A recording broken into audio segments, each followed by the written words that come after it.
Good afternoon. This is Jeremy with Williams Sewer Line Inspectors. We are here at 3236 Purdue Avenue in Mar Vista, performing a video examination of the main sewer line. We'll be entering into the line today to a main cleanout located just inside the crawl space access on the left side of the property. There's the gas meter, the street's out that way. So it's literally just the crawl space here, and just inside you can see that pipe that they put there. It's going to drop down into the piping under the house and then pretty quickly head exterior to the house. This portion of the line under the house is called the building drainage system, not the main sewer line. It's not a focus of our examination. However, given this point of entry, obviously we're seeing it, and we do report on all conditions that we see occurring. This pipe is made of a cast iron material. It's a metal that rusts and corrodes over time. Cast iron has a design life expectancy of about 60 to 80 years. Its failure is inevitable. Right here we are leaving the cast iron and entering into the main sewer line called vitrified clay. Just to finish up with the cast iron, there's no test that will tell us how much pipe wall is left in any one area, so it's impossible for us to predict when it will fail.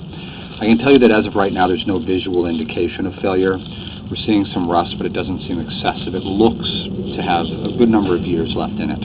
The only way to really know for certain, though, is to look at it every once in a while visually from the exterior or with the camera when it's not visible.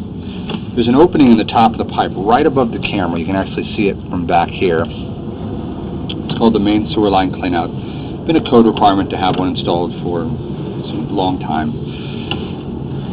It's probably been buried in the past. Now, vitrified clay, this piping material we're in, is considered a good material. The primary reason for that is the fact that it does not rust or corrode over time.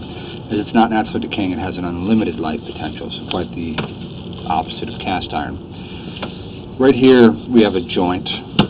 Clay comes in sections. Just past this joint we have a bit of cracking occurring in the pipe. And in that crack there are some roots more at the top. It doesn't appear to be affecting the drainability of the system as of now, but it is possibly, and does look to be maybe a structural integrity breach.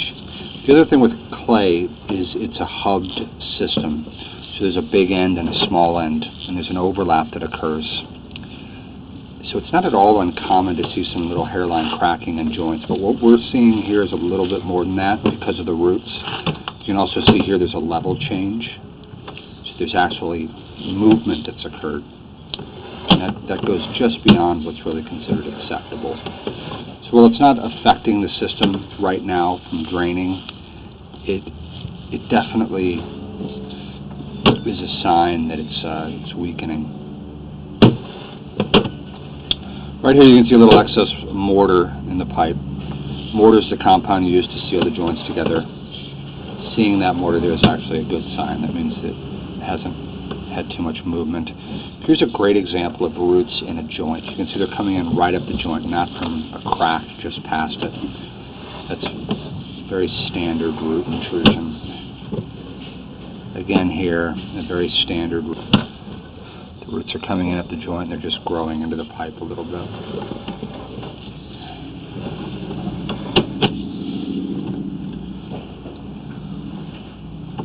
Here you can see some roots coming in from a spot that isn't a joint, but what it does look like, that's exactly the location of something called a test tee. A test tee is an access point used during original development. The city inspector looks at this and they want to be able to look down into the pipe and see the water from the house getting to this point. Once they approve it, they cap it and bury it. It's not uncommon for some roots to get in through that opening. You can typically just clean them. I'm not seeing any cracks around the base, the right side, left side, or the bottom. So I would suggest that that's just coming in from the test tee. It's exactly where it should be. And it really isn't that uncommon. Right here you can see we're increasing pipe diameters. We're in a 4-inch pipe here, and we transition into a 6-inch pipe here. This is also a very standard transition in a sewer line. It's called the lateral portion of the sewer line. The lateral portion is the section of piping that the city originally installed.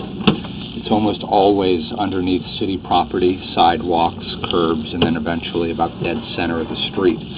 While it's under city property, it is still the responsibility of each individual property owner for care, maintenance, repair, etc. This lateral portion of the line appears to be doing really well so far.